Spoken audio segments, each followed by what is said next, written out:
সবাই নিঃসন্দেহে ভালো আছো। রসায়ন ভীতি দূর করতে তোমাদের সামনে আবারও চলে এলাম। আমি বাসুদেব। আমাদের আজকের আলোচ্য বিষয় পলির বর্জন নীতি, যেটা আমাদের জীবন তামা তামা করে ফেলছে। না বুঝে শুধু মুখস্থ করে দিন কাটিয়ে ফেলছি। তো এখন থেকে 5 মিনিট পর চাইলেও তুমি আর পলির বর্জন নীতি ভুলতে পারবে না। তোমাদের কাছে এটা আমার ওয়াদা, ওকে? আচ্ছা, তো দেখো পলির বর্জন নীতি পলির বর্জন নীতি শেখার আগে আমি একটা কথা বলি। ভাই, আমি কিন্তু কোনো কোম্পানির অ্যাড এখানে দিতে আসিনি।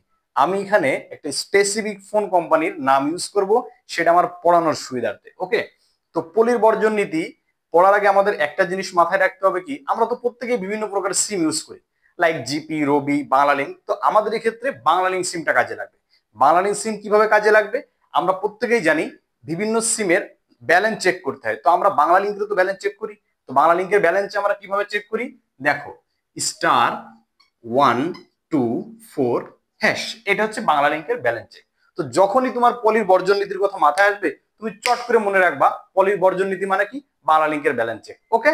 আচ্ছা, তো এই *124# দিয়ে পলির বর্জন নীতি আমি কিভাবে বুঝতে পারি, সেটার জন্যই তো আমি আছি। দেখো, এই 1 মানে কি, একটি পরমাণুতে, 2 মানে দুইটি ইলেকট্রনের, 4 মানে 4টি কোয়ান্টাম সংখ্যার, আর এই নট ইকুয়াল টু হ্যাশ, এটা মানে কি কখনোই সমান হতে পারে না। এইটাই ভাইয়া পলির বর্জন নীতি। পলির বর্জন নীতি কি, একটি পরমাণুতে দুইটি ইলেকট্রনের 4টি কোয়ান্টাম সংখ্যার মান কখনোই সমান হতে পারে না। এই একে দেখো, একটি পরমাণুতে দুইটি ইলেকট্রনের 4টি কোয়ান্টাম সংখ্যার মান নট ইকুয়াল টু, কখনোই সমান হতে পারে না। এটাই পলির বর্জন নীতি। তো পলির বর্জন নীতির সাথে আমাদের বাংলালিংকের ব্যালেন্স চেক ওতপ্রোতভাবে জড়িত, ওকে? তো আমরা এখান থেকে যে ধরনের কোশ্চিন আসে সেটা আমরা একটু সলভ করব। সাপোজ তোমাকে বললো, ভাইয়া হিলিয়াম, এটা কি হিলিয়াম, বললো হিলিয়ামের দুইটা ইলেকট্রন কি পলির বর্জন নীতি মেনে চলে কি চলে না, এটা ব্যাখ্যা করো।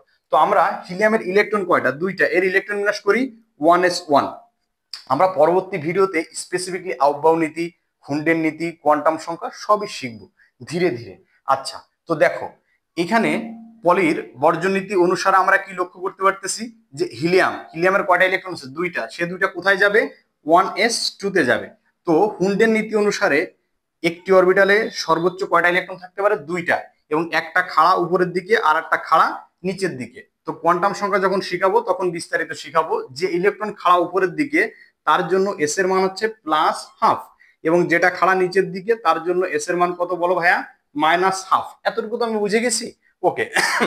তো হিলিয়ামের দেখো হিলিয়ামের প্রথম ইলেকট্রনের জন্য এন এর মান কত, এই যে আগে যে সংখ্যা থাকে এটাই এন এর মান, এন ইকুয়াল টু কত বলো ভাইয়া, 1।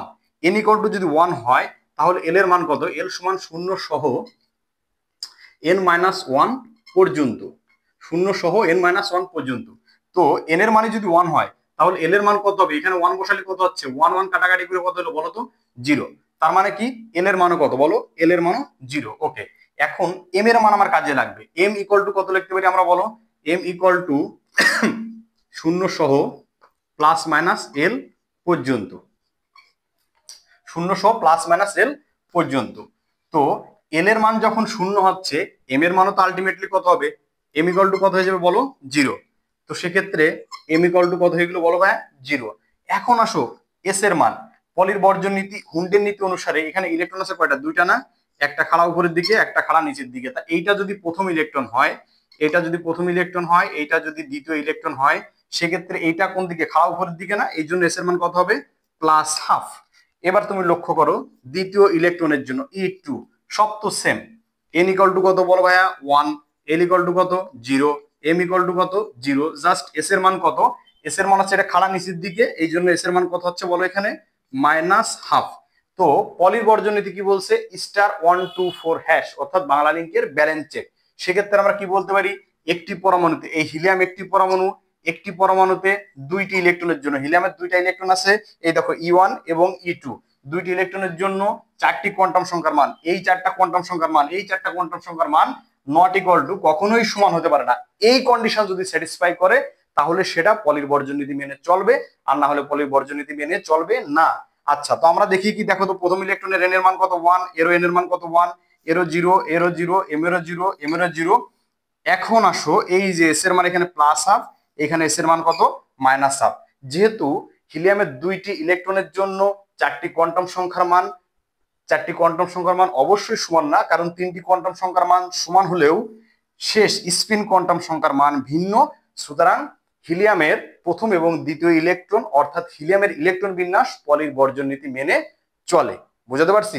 যদি চারটাই সেম হতো তাহলে মেনে চলতো না। এই ধরনের কোশ্চেনই তোমার সবসময় আসবে। সাপোজ তোমাকে বললো সোডিয়ামের ক্ষেত্রে, সরি,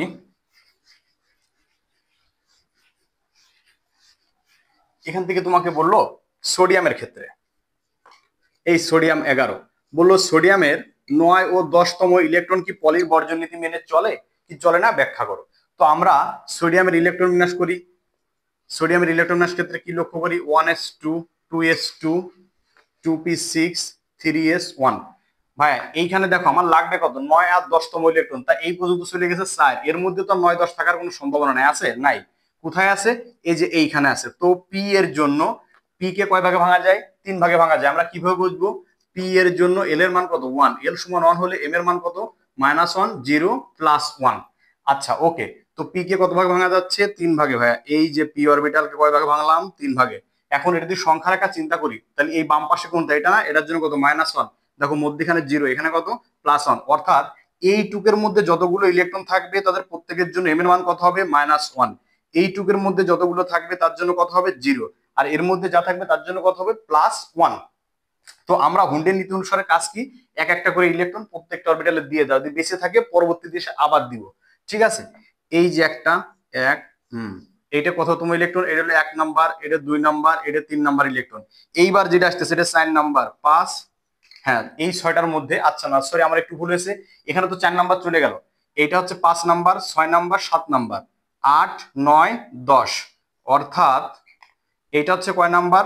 5 6 7 8 9 10।